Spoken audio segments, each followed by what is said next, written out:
केन्द्रप्रशासनं कृषकसङ्घटनानि च अन्तरा ह्यः विज्ञानभवने समनुष्ठितं चर्चोपवेशनम्। उपवेशने चतुर्षु विषयेषु चर्चाः विषयद्वये साहमत्यमस्ति अधिगतम्। आगामि मासस्य चतुर्थे दिनाङ्के अग्रिमाः वार्ताः।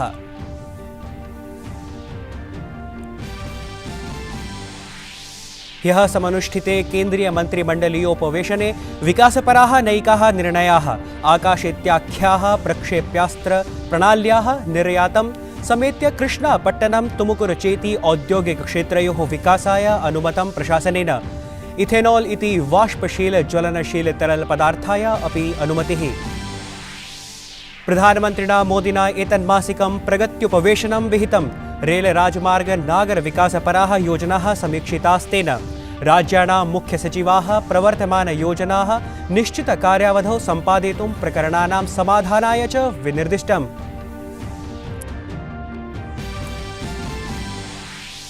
प्रधानमन्त्री नरेन्द्र मोदी अद्य गुजरात राज्याय उपायनपरम् अखिल भारतीयायुर्विज्ञान संस्थानस्य सौविध्यम् उपकल्पयिष्यते। प्रधानमन्त्रिणः अनेन प्रयासेन निकटवर्ती जनैः स्वाल्पात्मिकाः गुणवत्तापराश्च स्वास्थ्यसेवाः प्राप्स्यन्ते। विद्यार्थिनां परीक्षायोजनपरा प्रतीक्षा अद्य अवसानमेति। सायं 6 वादने केन्द्रीय माध्यमिक परीक्षा मण्डलीय परीक्षाः समुद्घोषयिष्यन्ते। केन्द्रीय शिक्षा मन्त्रालयेन ट्वीट माध्यमेन सूचितमिदम्। अपि च पर्वतीय क्षेत्रेषु हिमपातकारणेन दिल्ली पंजाब हरियाणा राजस्थान चेति राज्यानि समेत्य नैकेषु राज्येषु शीतप्रकोपः समभिवर्धितः। आगामि मासस्य चतुर्थे पंचमे च दिनाङ्के देशस्य उदीच्य भागे वृष्टिः सम्भाव्यते। अभिवादे, अहमस्मि नीतीश भारद्वाजः। अत्र भवतीनां च स्वागतं जीडी न्यूज़ वार्ता प्रसारणेऽस्मिन्।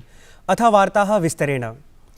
प्रशासनं कृषकसङ्घटनानि चान्तरेण ह्यः नवदिल्लीस्थ विज्ञानभवने षष्ठमस्तरीयाः वार्ताः समनुष्ठिताः। वार्ताक्रमे चतुर्षु विषयेषु मन्त्रणायै समनुष्ठीयोपवेशने विषयद्वयम् अभिसम्मतम्। उपवेशनेऽस्मिन् केन्द्रीय कृषि कृषक कल्याण मन्त्री नरेन्द्र सिंह तोमरः पीयूष गोयलश्च उपस्थितः आसीत्। उपवेशनानन्तरं श्री तोमरो अवादीत् यत् सद्यस्तनीयः वार्ताक्रमः सकारात्मक वातावरणे सम्पन्नः।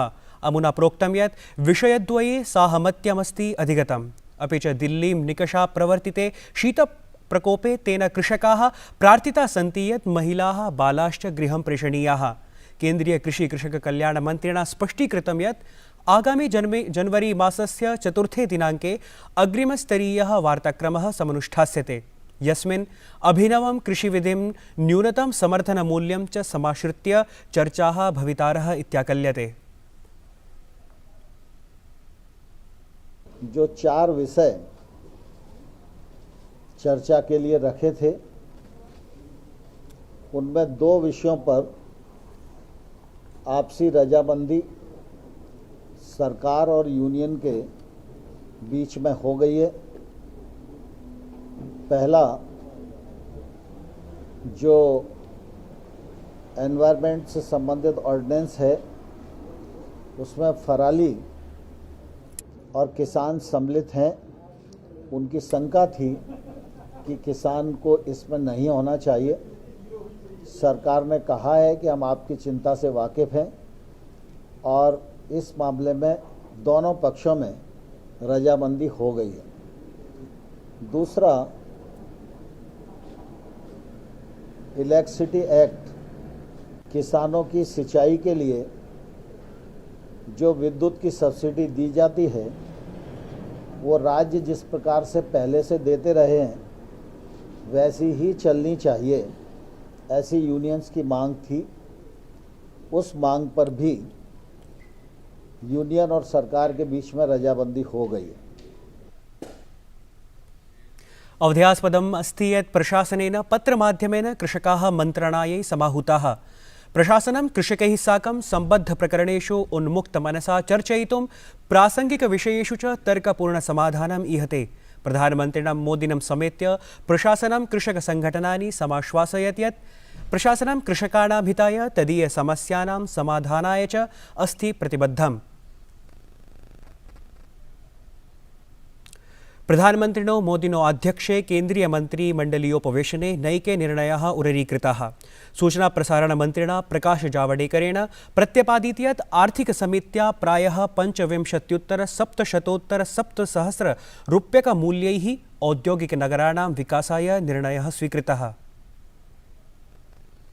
होगी उस कॉरिडोर के साथ जहां एक्सप्रेसवेज है, जहां बंदरगाह है, जहां रेलवे की बड़ी सुविधा है और जहां एयरपोर्ट भी है, ऐसे जगह औद्योगिक शहरों का और क्षेत्रों का विकास करने का एक महत्वपूर्ण निर्णय कैबिनेट इकोनॉमिक अफेयर्स ने लिया है। तो 7,725 करोड़ के लागत से और जिससे लगभग 3 लाख रोजगार पैदा होंगे, ऐसी योजना को आज मंजूरी मिली है। तेन प्रोक्तं यत् कृष्णपट्टनम् इति जलपोतपत्तने 49,अधिकैकशतोत्तर-2,000 कोटिरूप्यकैः औद्योगिकनगराणां विकासो भविता। अपि च तुमुकुर दादरी चेति औद्योगिकक्षेत्रयोः विकासः सम्पादयिष्यते। कृष्णपट्टनम जो बंदरगाह है पूर्व में, वहाँ 2,139 करोड़ के लागत से ये औद्योगिक प्रक्षेत्र का विकास होगा। तुमकुर में 1,701 करोड़ के लागत से कर्नाटक में है। ये industrial Chennai Bangalore industrial corridor जो है, चेन्नई बंगलोर के बीच में जो सारा इंडस्ट्री का विकास होना है, उसके ये 2 महत्वपूर्ण आधार है। तीसरा, दादरी में मल्टी मोडल लॉजिस्टिक जोन तैयार करने की योजना है। केन्द्रीय मंत्रिमंडलेन पारादीप विमानपत्तने पश्चिमोत्तरीय प्रैषविभागाय 3,000 कोटिरूप्यकमूल्यैः आधुनिकं विश्वस्तरीयं च जलपोतपत्तनं विनिर्मातुं निर्णयो स्वीकृतः। 25 मिलियन मैट्रिक टन कार्गो के क्षमता वाला है, 18 मीटर ड्राफ्ट वाला एक डॉक बनाने जा रहे हैं। 3,000 करोड़ खर्च से बनने वाले इस डॉक में कैप वेसल्स आ पाएगी। डॉक बनेगा तो उसका बहुत बड़ा फायदा है। मोदी जी के ये विचारों को उससे चरितार्थ होना है कि ईस्टर्न कोस्ट, ईस्टर्न पार्ट मतलब पारादीप ये पूर्वोदय का द्वीप बनेगा। प्रधानमंत्री मोदी ह्यः 34तमे प्रगत्युपवेशने आध्यक्ष्यं व्यदधात्। अमुना नैकाः परियोजनाः समीक्षिताः। परियोजनाकार्यक्रमे हि सह परिदेवनाः समीक्षिताः, येषु रेलसेवाः, मार्गपरिवहनं, राजमार्गाः, नगरीयविकाससम्बद्धाः विषयाः समाविशन्ति।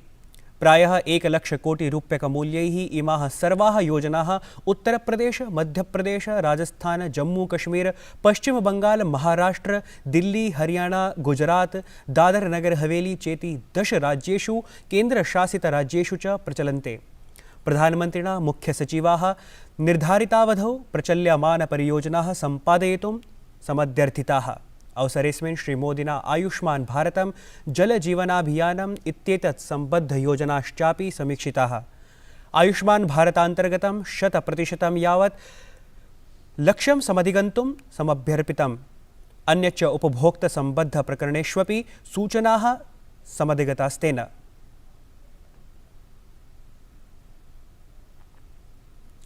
प्रधानमन्त्री नरेन्द्र मोदी अद्य गुजरातप्रदेशाय नववर्षोपायनं प्रदास्यति। दृश्यश्रव्यतन्त्रमाध्यमेन प्रधानमन्त्रिणा राजकोटक्षेत्रे एम्स इति अखिलभारतीयायुर्विज्ञानसंस्थानस्य आधारशिला स्थापयिष्यते। 95,100 कोटिमितव्ययात्मिकस्य अस्य संस्थानस्य निर्माणं 22,200 पूर्णतामेष्यति। नूतनसंस्थानस्य स्थापनानन्तरं राजकोटे तत्समीपवर्तिक्षेत्रेषु च स्वल्पात्मिकाः उत्तमाश्च स्वास्थ्यसेवाः भवेयुः। एतदर्थं 50,700 रुग्णशय्यायुतेऽस्मिन् अत्याधुनिकचिकित्सालये 30 शय्यायुतः आयुषप्रखण्डोऽपि भविता।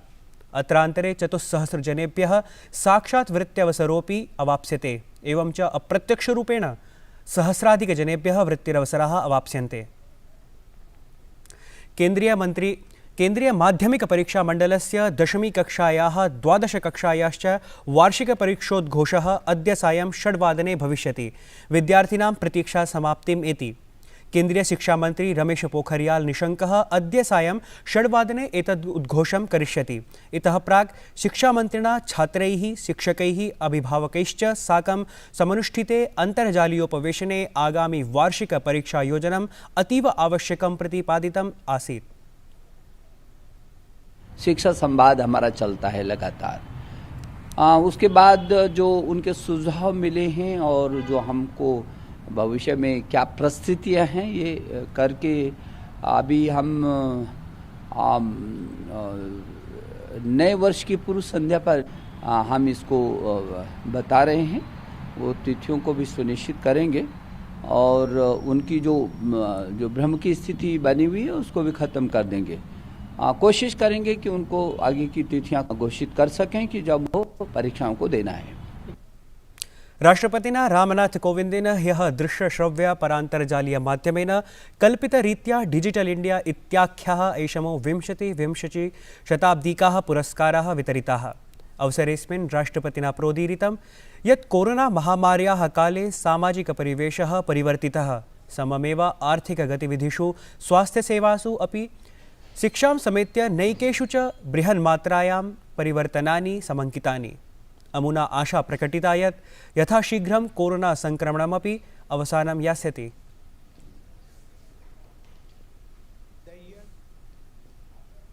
Of COVID-19. The year is about to end now, and let us hope the pandemic will also end soon.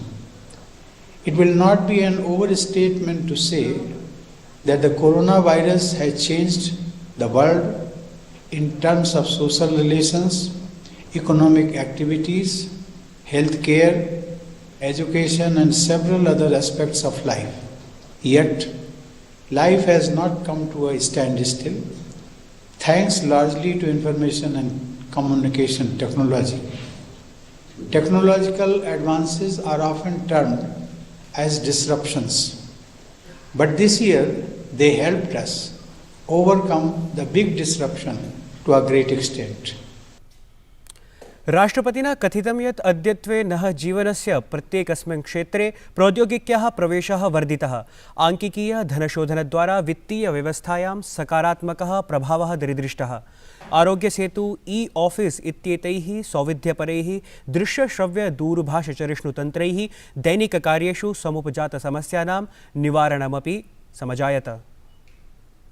कोविड-19 इति वैश्विक संक्रमणं समालक्ष्य राष्ट्रम् अनवरतां सफलतामेति। स्वास्थ्य मन्त्रालयानुसारं देशे साम्प्रतं यावत् प्रायः 8.9 लक्षाधिकाः रोगिणः सकुशलं गृहमुपेताः। कोरोना प्रत्यवाप्तिमितिः 99.95% यावत् संवृत्तः। मृत्युमितौ अपि अपचितिः दृश्यते। विगते अहोरात्रे 2,500,626 जनाः पूर्णतया स्वस्थीभूताः। अखिलमपि उत्तरभारतं शीतप्रकोपं सम्मुखीकुरुते। पर्वतीयक्षेत्रेषु हिमपातकारणेन दिल्ली, पञ्जाब, हरियाणा, राजस्थान चेति राज्यानि समेत्य नैकेषु राज्येषु शीतप्रकोपः समभिवर्धितः। आगामि मासस्य 4-5 च दिनाङ्के देशस्य उदीच्यभागे वृष्टिः सम्भाव्यते। वार्ता संस्करणमेतत् सम्पद्यते अधुना। अभिनववार्ताभिः सह पुनरुपस्थास्यामः। भूयात् तावत् मङ्गलम्।